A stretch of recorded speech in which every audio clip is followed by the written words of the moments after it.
course, we're here with Dee Wallace and, of course, E.T., Cujo, The Howling, many more. And, Miss Wallace, what do you think about the Texas crowd here? Oh, I love hearing y'all. And yes, ma'am.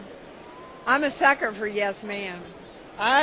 That's something I've done. Just it's inherent in me. I don't care how old, just female. I say yes, ma'am, and a lot of times I get in trouble for that because In trouble. I just instinctively say yes, ma'am. I don't know what woman who knows she's a woman would mind you saying yes, ma'am to her.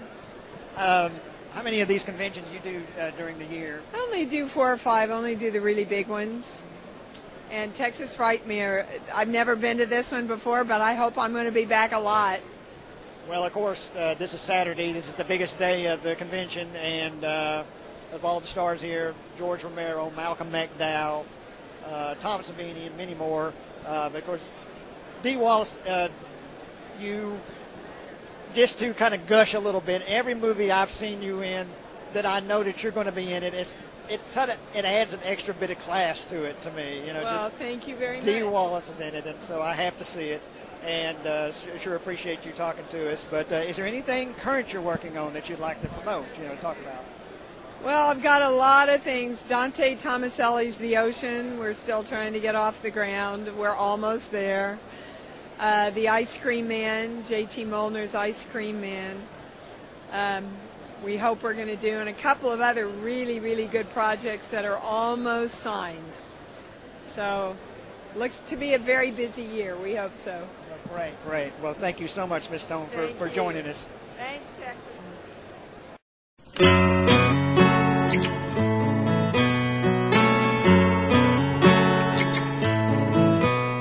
I'm here with Eric Stanze, director of Deadwood Park, and what are your movies that are out here? Scrapbook, Ice from the Sun, Savage Harvest, and Deadwood Park would be the most recent one.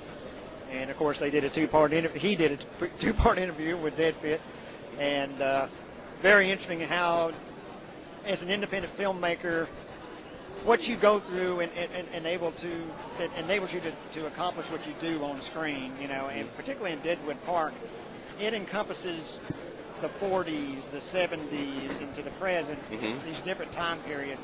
Yeah. And that was what not only the story and the acting were really top-notch, but what you were able to accomplish on screen. There's an extended World War II battle sequence in that. Yeah. Kind of give us a rundown how because you've got tanks, you've got, you've got the soldiers, you've got the gun, all the gunplay, and how were you able to pull that off? Well, when you don't have a big Hollywood budget, you do that by getting a big group of people together, and everybody works their asses off. And if we were to pay, normal prices to get all those uniforms and tanks and everything like that, it would have been hundreds of thousands of dollars that we didn't have. Of course. So to get all of that, we're pretty much just wheeling and dealing, just striking a deal here, striking a deal there, and most of that came to us for free, just as favors. So that combined with a lot of people's tenacity on my team, that's how we pulled that stuff together. There's particularly in independent movies, often you're able to take some chances that you wouldn't be able to do if you had $100 million. Right. Or with big investors looking over your shoulder. Exactly. Yeah.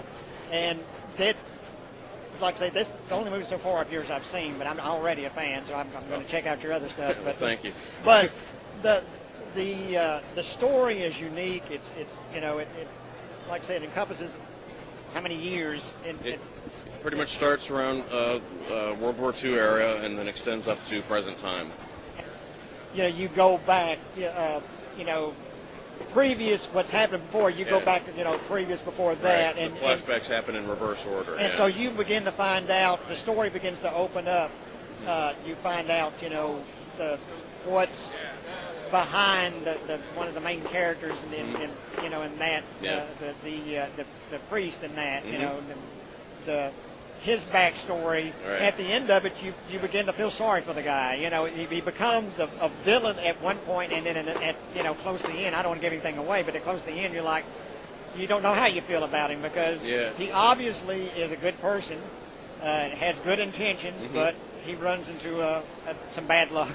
That was the interesting thing about that character, is writing something that could cover both sides, both extremes. But what I think makes people connect to it is Jason Wolfe's performance, which was Definitely right.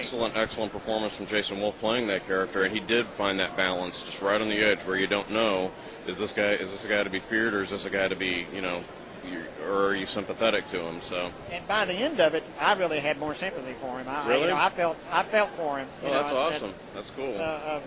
Because obviously he's a good person, but Yeah. the circumstances. And a good person in really terrible circumstances. Terrible circumstances. Bad luck. Yeah. But no, thanks for talking to us, Eric. I appreciate Thank you it. very, very much. Yeah. You're tuning in to DEADPIT.com here at the Texas Frightmare Weekend.